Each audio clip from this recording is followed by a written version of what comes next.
Welcome to the Note to Self podcast. I'm your host, Zoe. I'm a certified professional life coach, serial entrepreneur, verified YouTuber, and published author. On this podcast, you can expect actionable tips, reflections, and inspiration to live your best, most fulfilling life. So, let's get started.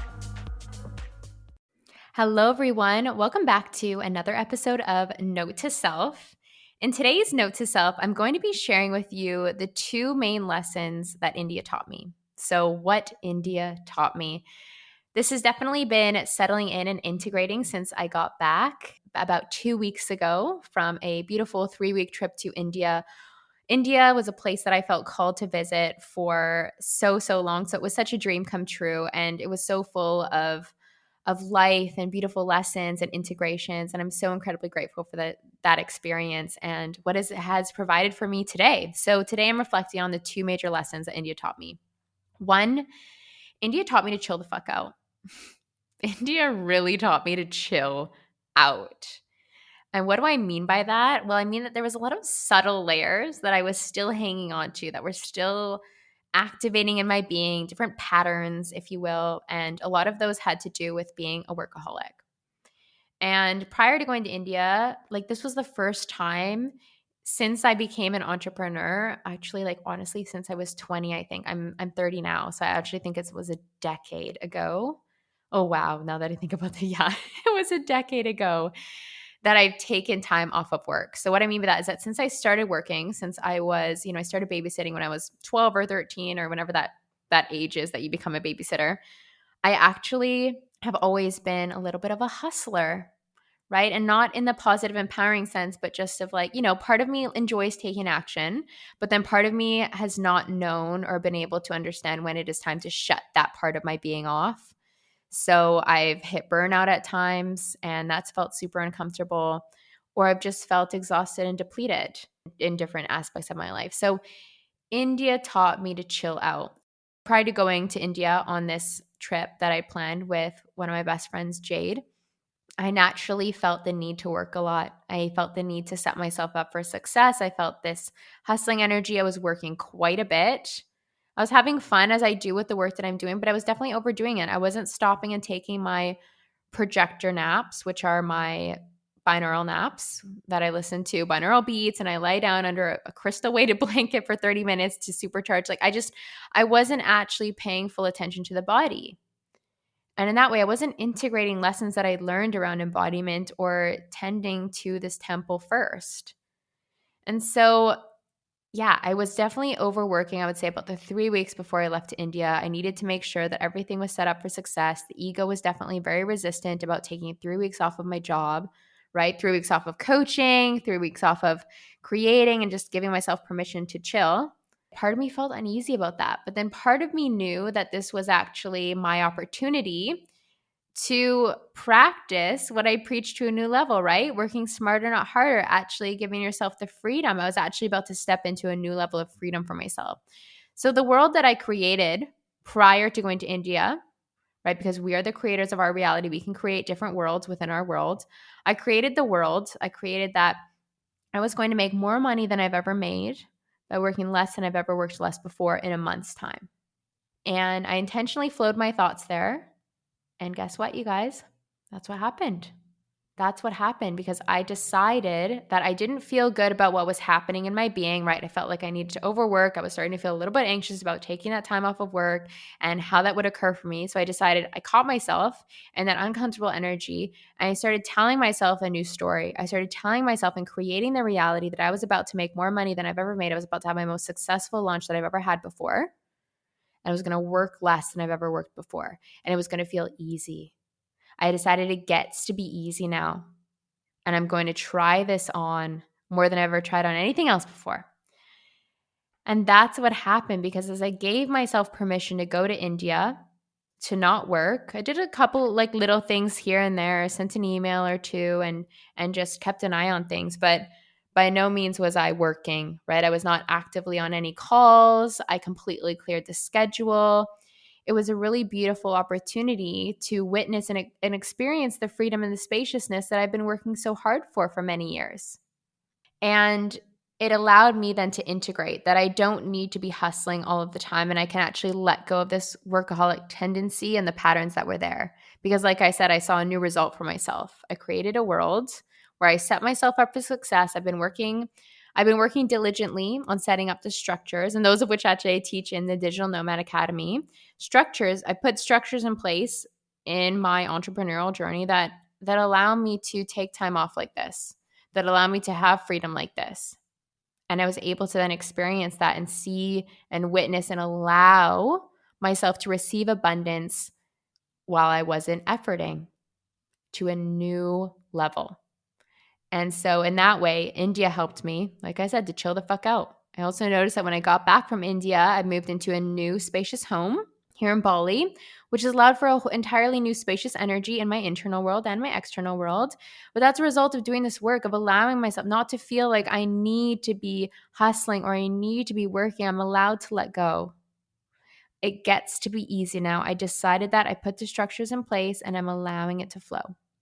And now that I'm speaking into this, if any of you do feel the call to join the Digital Nomad Academy, I'll open up the link and I'll leave it down below, because I feel like it doesn't really feel fair to speak into something that I'm offering and not offer that. So I'll open that up for you, and I'll leave that link down below. If you do feel the call, you're welcome to join us. At the present time of recording this, we're in week 3 of the program.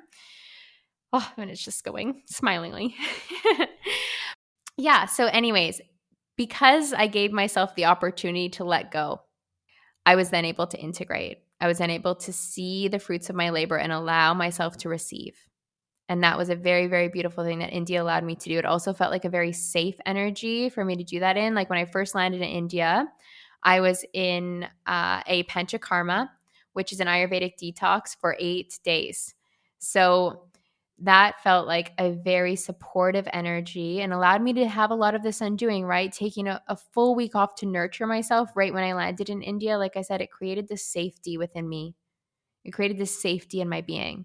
Probably had to do with the location as well. As in Rishikesh, which is, I believe, the birthplace of yoga. It's on the foothills of the Himalayan mountains. It was such a beautiful energy for me to start to relax into before going on more of the adventurous part of the India trip.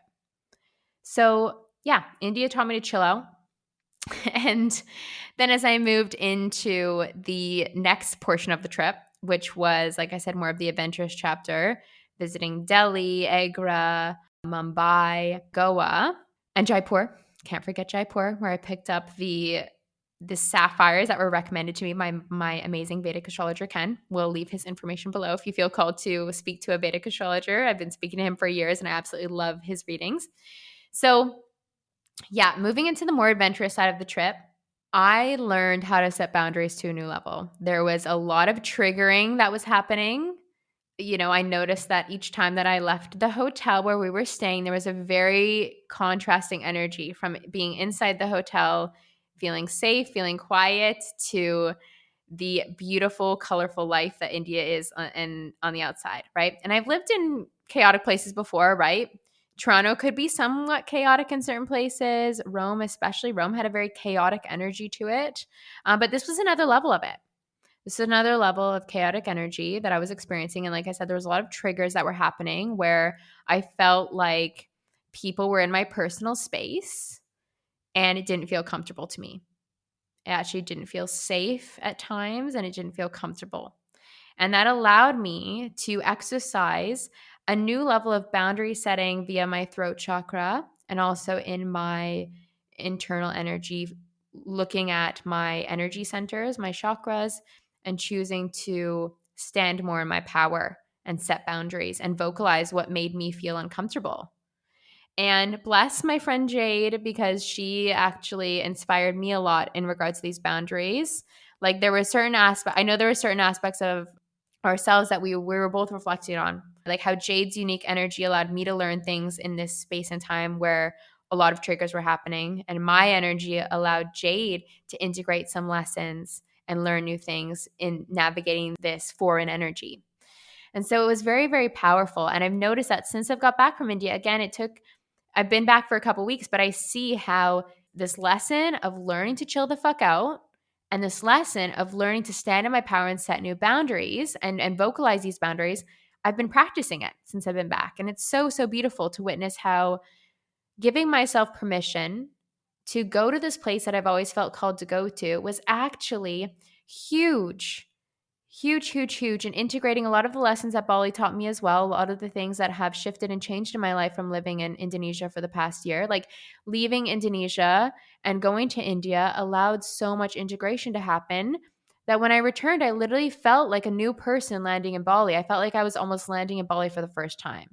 And that's because I gave myself permission to answer to my divine desire of going to India because there was so much more than I could have ever anticipated waiting for me on the other side.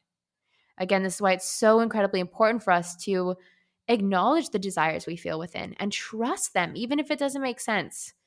I knew that I needed to take time off of work and go to India. And I initially planned for 2 weeks. I was like, 2 weeks is all I can do. And then flights got canceled and switched around, right? The universe was working and the universe was like, I want you to be there for 3 weeks instead. And it just so happened there was the perfect amount of time for me to attend a Panchakarma. And it just all fell into place so divinely. And again, here's another reminder that the universe always has a plan greater than ours. And to just trust, just to lean back a little bit more, just to trust your divine desires and trust that the universe has got you. If you're choosing your desires, if you're choosing what lights you up, if you're choosing what feels expansive to you, you're doing the right thing. And with that, I would love to invite you all to a 2-day masterclass that I'm holding called Abundance Embodied. We are going to be diving into your relationship with money, activating, healing, creating expansion and spaciousness. There's absolutely nothing to fear when it comes to your relationship with money. And in fact, in doing a lot of the money work and seeing the up levels that I've seen in myself lately, I only wish I did this work sooner. I only wish I did this work sooner because it's actually not that hard. You just need to understand it and you just need to be open to it. So I would love to see you there. The link is in the show notes. And thank you for listening to What India Taught Me. Have a beautiful and abundant day. Thank you for listening to Note to Self. If you enjoyed this episode, please help me out by rating and reviewing this show on Spotify and Apple Podcasts. If my energy is resonating with you and you feel the call to work with me, there are an abundance of ways to do so. I offer one-to-one life coaching programs, mastermind containers, and DIY courses, all of which are available through my website, zoearielpoulsen.com. Until next time, take note of all the abundance that surrounds you as you make the most of this game called life.